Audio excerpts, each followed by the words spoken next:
Hey guys, in this video I will show you how to fix Roblox not launching on laptop and PC. Alright, so let's begin with the video. This issue can be really annoying because it stops you from playing altogether, but there are several fixes you can try to get Roblox working again. First, click on the search bar at the bottom of your screen and open Task Manager. Once it's open, type Roblox in the search field. If you see Roblox running as a background process, click on it and select End Task. After closing all Roblox-related processes, try launching Roblox again to see if it opens. If Roblox still doesn't open, click on the search bar again and type Run, then open it. In the Run box, type %local app, data percentage, and click OK. A new folder will open. Scroll down until you find the Roblox folder. Right-click on it and delete it. Once the folder is deleted, also delete this one.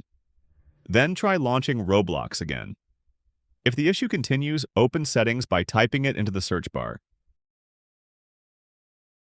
Then go to Apps, then select Installed Apps.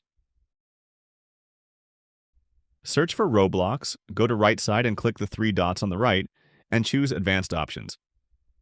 Scroll down and click Terminate, then select Repair, and after that, Reset. Once this is done, check if Roblox opens. If Roblox still won't launch, go back to the Installed Apps section.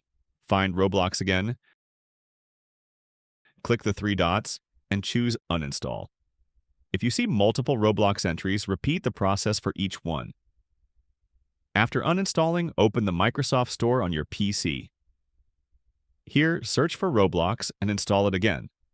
Once the installation is complete, try opening Roblox and it should hopefully be working normally.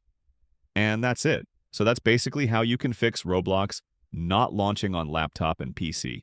So that's all for this video. See you in the next one. Thanks.